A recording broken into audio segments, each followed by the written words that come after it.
Afgelopen weekend vond de jaarlijkse zwemloop plaats. De wedstrijd, die werd gehouden in het water van de Sprank en door de bossen ging, wordt veelal gezien als een goede training voor de triathlon. Bij een zwemloop doen mensen alleen zwemmen en lopen. Dus ze hebben gezwommen vandaag bijvoorbeeld in het zwembad en ze lopen rondjes in het bos. En een triathlon zit het fietsonderdeel er ook nog bij. Dus dan is het zwemmen, wielrennen, hardlopen. Het fietsonderdeel is bewust achterwege gelaten. Dat is puur omdat sowieso Venray heeft al vanaf het begin een zwemloop gedaan en het is heel makkelijk te organiseren. Het is niet een hele grote club, dus als het fietsonderdeel erbij komt, dan is qua organisatie vergt het veel meer. Dus we wilden het vooral bescheiden houden. En ook al wordt het als voorbereiding gezien, er zijn wel degelijk prijzen te winnen. Ja, de eerste, tweede en derde plek die krijgen een prijs en het is echt een wedstrijd. En ook voor de kinderen die kunnen punten verdienen voor een volgende wedstrijd. Dus dat is ook voor hun een belangrijke wedstrijd als ze deelnemen. Bij de mannen op de 1000 meter zwemmen en de 10 kilometer hardlopen kwam Edwin Dasselaar als eerste over de streep. En hoewel hij zich pas een kwartier voor de start inschreef, was hij wel goed voorbereid.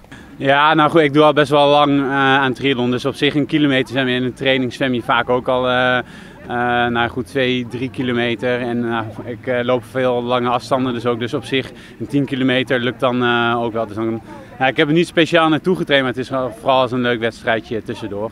Op die manier. Maar dan winnen, dat is toch wel geweldig? Ja, dat had ik zelf ook niet verwacht. Ja, ik kom hier ook niet echt uit de buurt, dus ik ken ook niet de namen. Dus ik dacht, nou, ik doe mee en ik zie wel waar ik eindig. En, je komt uit het zwembad en dan heb je natuurlijk geen idee hoeveelste je ligt. Dus ik had al vrij snel doordat ik derde lag en dan op een gegeven moment zie je dan de voorfietser gaan. En dan denk je, daar wil ik zo meteen achterlopen. En dan werd ik zomaar eerste. Zelf ook niet van tevoren vanmorgen bedacht. Dus, Op dezelfde afstand bij de vrouwen kwam Rianne de Krook als eerste over de finish. Dat is toch een fantastische prestatie, want je bent nog jong, begrijp ik?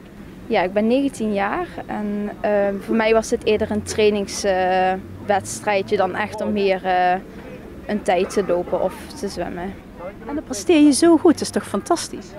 Ja, daar ben ik wel heel blij om. Ik kom uit een blessure. De hele winter heb ik daar een liesblessure gehad.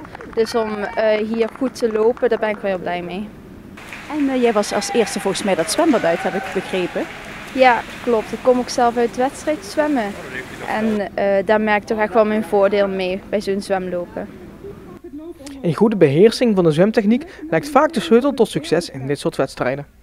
Ja, nou mensen moeten sowieso kunnen zwemmen en vaak is dat een lastig onderdeel omdat dat heel technisch is. En fietsen en hardlopen kun je leren ook door het heel veel te doen. Dus het vergt aardig wat voorbereiding, want je vergt enorm veel van je lichaam. Het aantal deelnemers aan de wedstrijden groeide licht. En dat is mede de reden om ook volgend jaar de zwemloop weer te organiseren.